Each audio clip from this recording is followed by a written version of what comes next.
Okay, Bismillahirrahmanirrahim. Alhamdulillahirrahmanirrahim. Assalamualaikum warahmatullahi wabarakatuh and good afternoon sa ating lahat. Good morning, good evening, saan man kayong dako sa mundo nandoon. Okay, itong video na to ay second interview video na ginagawa natin about excavation. Okay, nawa yung video na to ay makakatulong sa ating mga safety officers na mga bago, mga aspirant na nais magiging safety professional. So, ito po yung ginagawa natin para ito sa ating mga Filipino Association of Safety Professionals Incorporated na mga members, and of course sa ating mga graduates na mga nag-training at kumuha ng iba't ibang training certificate about safety, international and local training. So from our mga students sa PASPI Training and Consultancy Services. Okay? So sa mga hindi pa nakasubscribe, please i-hit ninyo ang notification bell para lagi kayong updated sa mga video na ating i-upload. And then like and share na rin para mapakinabangan ng kahit hindi man sila nangarap ng safety, at least magkaroon sila ng idea kung ano mga safety hazards sa mga ganitong sitwasyon. Okay? So ang pag-usapan natin is all about excavation. So what is excavation, by the way? When we say excavation, as per OSHA definition, excavation as any man-made cut, cavity, drains, or depression in the earth's surface formed by earth removal. So that's very simple definition. Okay? So let's continue. What is the difference between trenching and excavation? So when we say trenching, okay, excavation, as what I've said a while ago, this is described as any man-made cut in the earth's surface. Okay?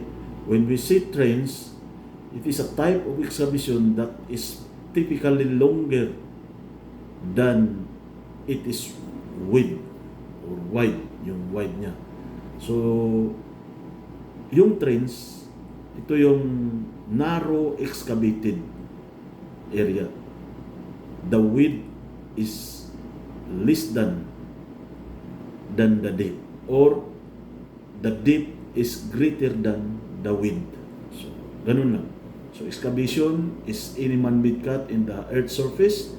Trench is a narrow type of excavation, which is the depth is greater than the width, or the width is less than the depth. So that's a simple explanation with regards of the difference of excavation and trench. Okay, move forward.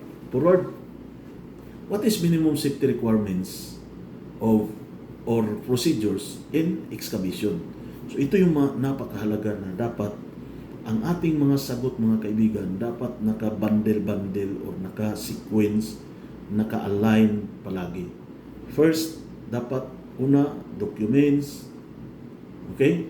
So, documents, you need to mention first the documents, manpower or workers involved sa mga activity, equipment, tools or machineries, and workplace environment. So, yung apat na yung tandaan nyo yun.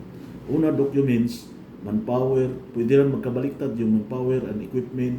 Unahin mo yung equipment, wala nang problema.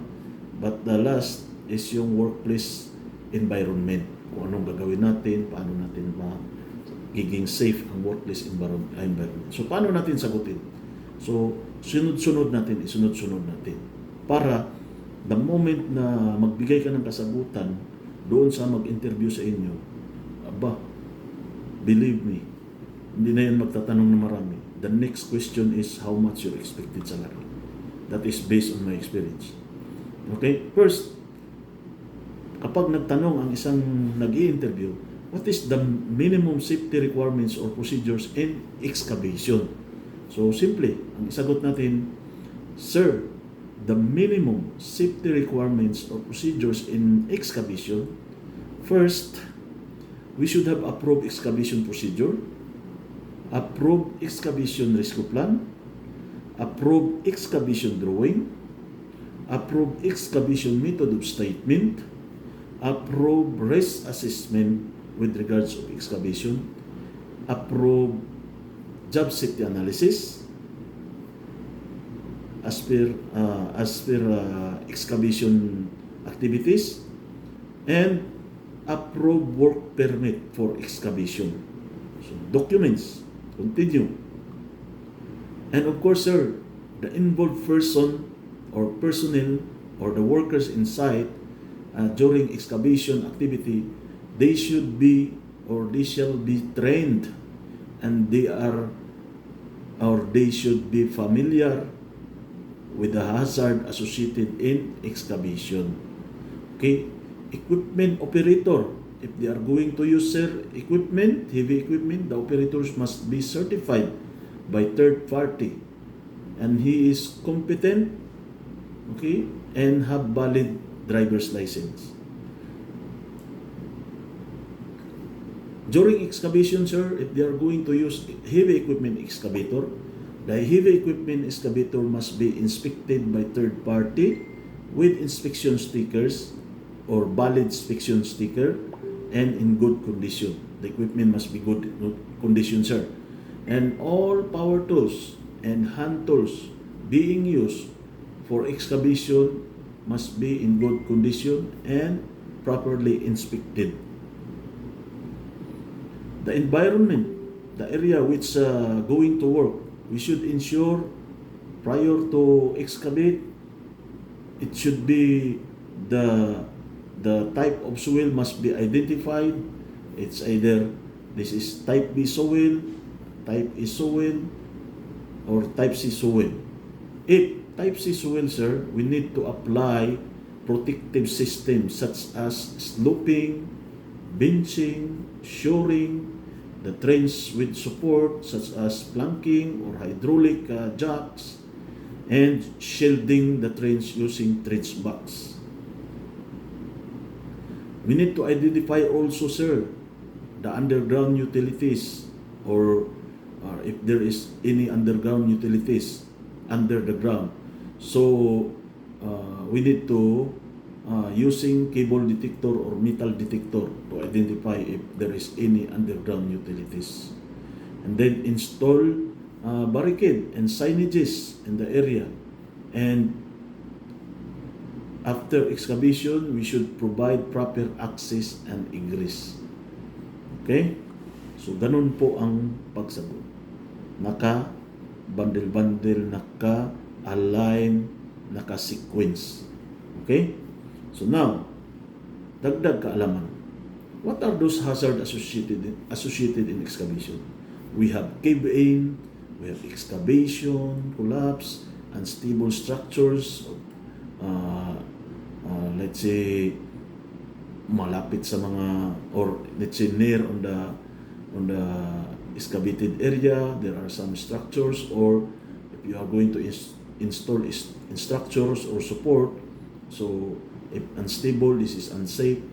Equipment accident, okay, flooding or water accumulation during excavation, hazardous atmosphere, lalo na pag ito ay confined space, underground utilities, air contaminants, and utility strikes or caught in between.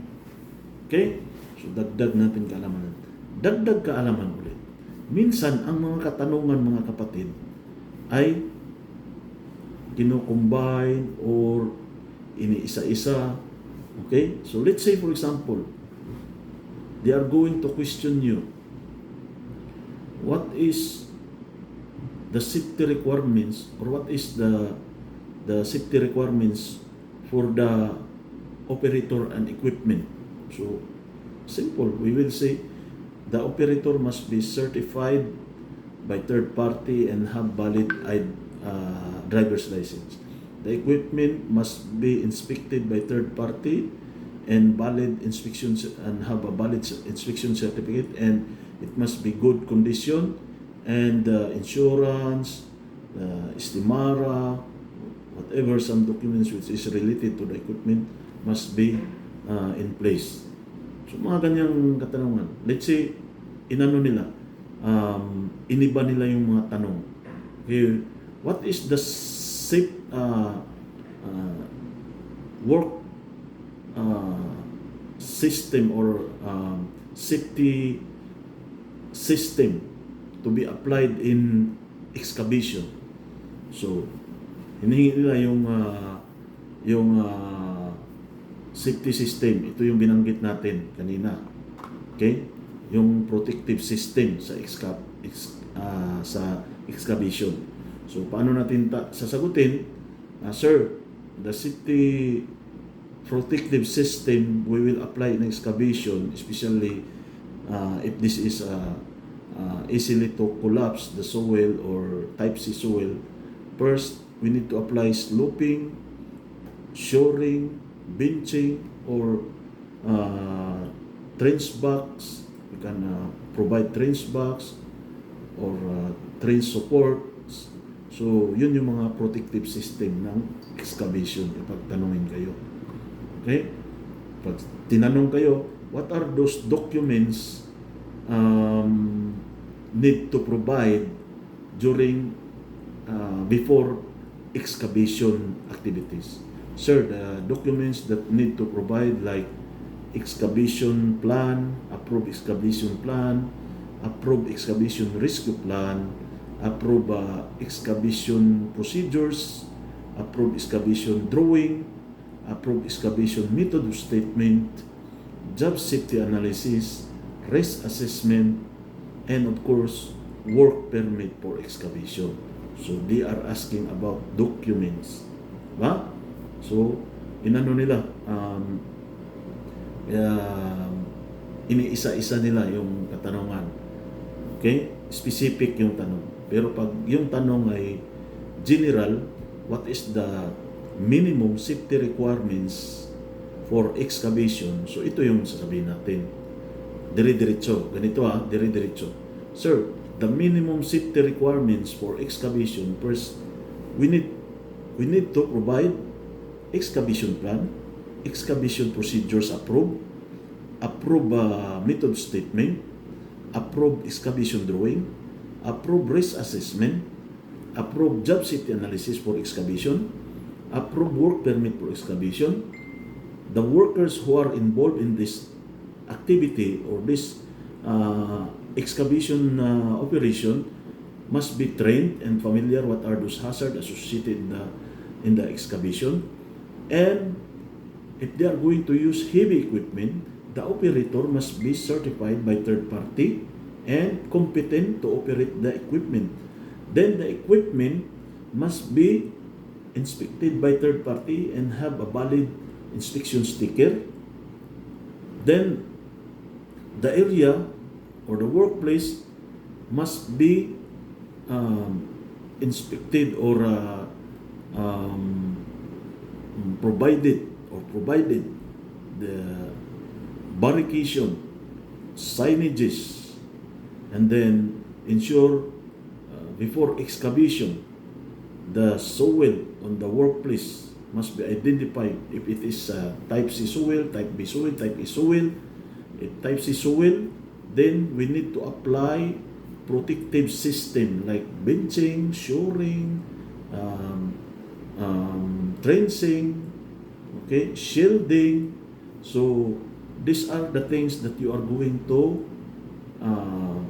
explain or give them a minimum safety requirements. Okay? So I hope marami na naman tayong natutunan sa ating munting kaalaman na ito na ibinahagi sa inyo. So thank you very much. Once again, don't forget to like and share or subscribe sa ating YouTube channel para marami pa tayong magagawang mga videos na mapakinabangan natin sa ating profession bilang mga safety or doon sa mga nangarap Maraming salamat sa inyong lahat at saludo ako sa lahat ng Filipino Association of Safety Professionals Incorporated at sa lahat ng mga trainers natin sa training, PASPE Training and Consultancy Services. Mabuhay tayong lahat. Good luck sa ating journey to become a safety.